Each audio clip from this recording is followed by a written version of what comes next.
Senator Bernie Sanders has finally responded to the sexual assault allegation against former Vice President Joe Biden. So, now this is the allegation brought by Tara Reade. We talked about her on the show. She was a former assistant to Joe Biden when he was in the Senate, and she accused Biden of sexual assault at that time back in 1993. So now, Biden himself has not commented on these allegations. His campaign has denied them, and mainstream media, until Bernie Sanders dropped out, was not reporting on those.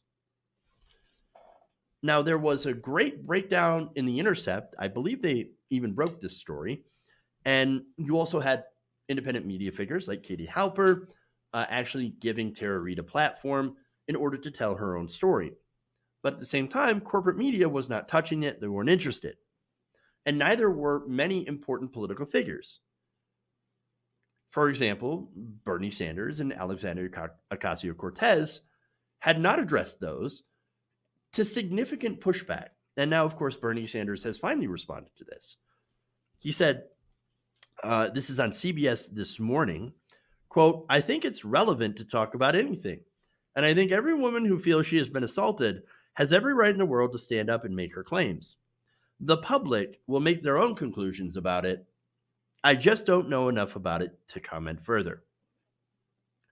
So, look, that's Bernie Sanders addressing it. I actually think that was super weak. I love Bernie Sanders, but seriously, that is not a good answer. That could have been much more aggressive, but I understand what he's trying to do. He's trying to say, well, I mean, like it's legitimate. We can talk about these things, but I don't really know a whole lot about it. And maybe he doesn't, right? Maybe he's like, dude, I was too busy campaigning. All right, look, if that's up to you whether you think that's a good answer or not. I don't believe it is. I think he could have been much stronger, much more aggressive on this, but there's a lot of instances where I also feel that Bernie Sanders could have been stronger, more aggressive against Joe Biden. But you also have to understand that he does consider, strangely enough, Joe Biden to be a friend. And so maybe he's kind of hedging a bit. Alexandria Ocasio-Cortez's answer a little bit better. She said, quote, "I think it's legitimate to talk about these things. And if we again want to have integrity, you can't say, both believe women, support all of this until it inconveniences you, until it inconveniences us. A lot of us survivors, and it's really, really hard and uncomfortable. Not discussing allegations is the exact opposite of integrity. It is not okay to prioritize beating Trump over discussing sensitive Me Too issues like these because they are very legitimate things." All right, so look, that is a much stronger response. I like her response. I think Bernie Sanders has said something very, very weak and very milquetoast, and that's depressing. But AOC, much, much stronger. And look, here's the thing. You might have noticed, and I certainly have, that a lot of people who supported Christine Blasey Ford and her allegations against Brett Kavanaugh, they have scrubbed those tweets.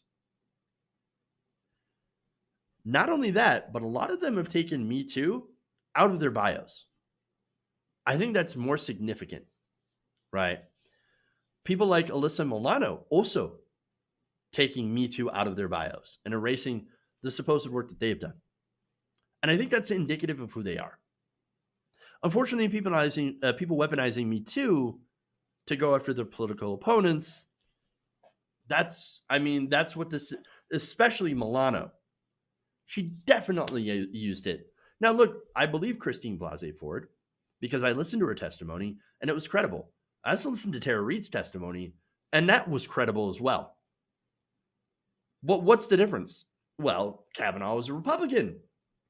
And yet, Joe Biden, well, he's considered a Democrat. And so we can't listen to that at all.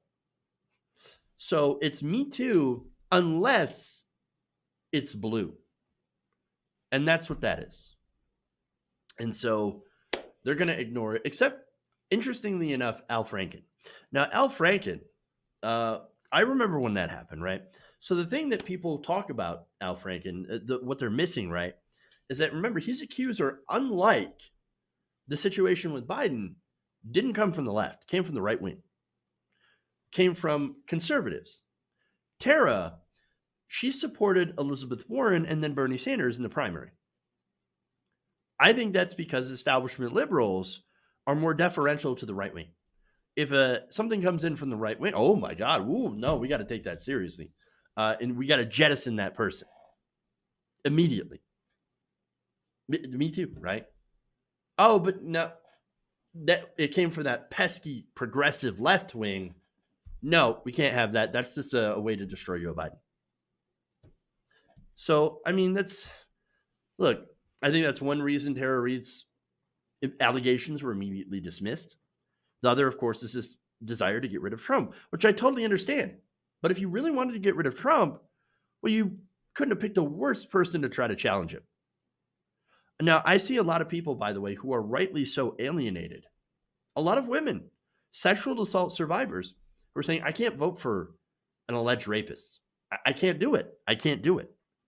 And then I also see a lot of people who shame those individuals, those women, because they're not able to vote for Joe Biden or Donald Trump, who has even more sexual assault and rape allegations against him.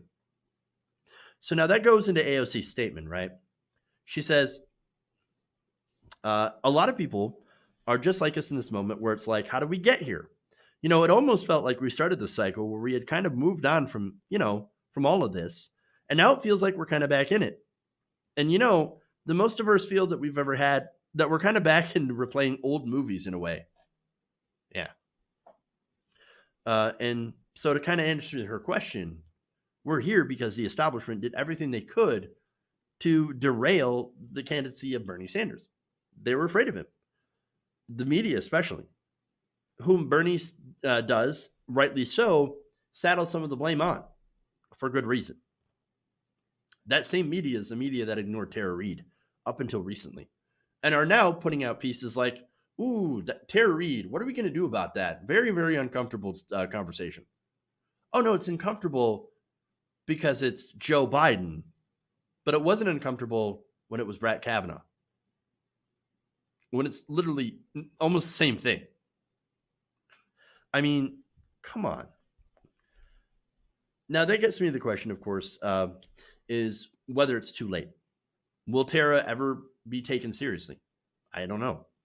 Or will she be used, if Biden loses to Donald Trump, as a scapegoat? And then everyone who spoke about her allegations will also be used as a scapegoat to blame Biden's loss on. I could see it happening. I'm pretty sure you could too. I just wish that Bernie Sanders and the media had spoken about this earlier, before we got to this point of no return, where there's no other option now. Joe Biden is the presumptive nominee. Why didn't Bernie Sanders speak about it earlier when it came up? And again, I understand that maybe he was too busy campaigning. He didn't want to go into what he would consider to be nasty personal attacks, because that's not who Bernie Sanders is. If you wanted somebody who was willing to go into the mud, Bernie Sanders is not that guy. No, Bernie Sanders is nice. He's too nice, and a lot for his own good. People will use nasty, disgusting smears against him, and he will not fight back using those. No, he'll fight back being, and this is simultaneously why we love Bernie Sanders and why we're so frustrated with him, is because he doesn't fight back dirty. He's too, I guess, pure, too good of a guy, right? In order to do that. And again, that's the most frustrating thing, because politics is a dirty, dirty, disgusting game. And so I guess if you're not going to go in the mud, there's a good chance that you're not going to win. And so I just wish he would have talked about it, at least addressed it in whatever way. Hey, this is concerning. Maybe we should, hear Tara out what's going on, with this situation. Then at least that might have been enough to get the media talking. Although, of course, almost, assuredly the media would be like, I can't believe Bernie Sanders would bring that up. There's no winning on this situation. But beyond the ridiculous politics of it, there's also no winning for Tara. I've seen, countless smear articles against her because She once said nice things about Vladimir Putin. Oh, that's it. Putin puppet, right? Just trying to destroy. Well, okay. Well, now that Bernie Sanders is out of the race, now what? Is she still a Putin puppet? Oh, yes, because she must be working for Donald Trump. So that's the narrative here. And so all I'm concerned about here is justice, and it appears that Tara is not going to have any sort of justice. And that's, I think, the saddest legacy of Me Too that you could ever have.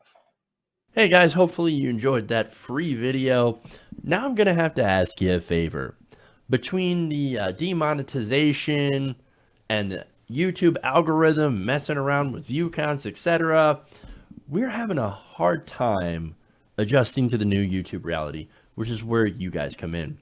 See, we have a Patreon, patreon.com/TYTNation, set up to help us rely on you guys, the viewers, instead of big corporate ads.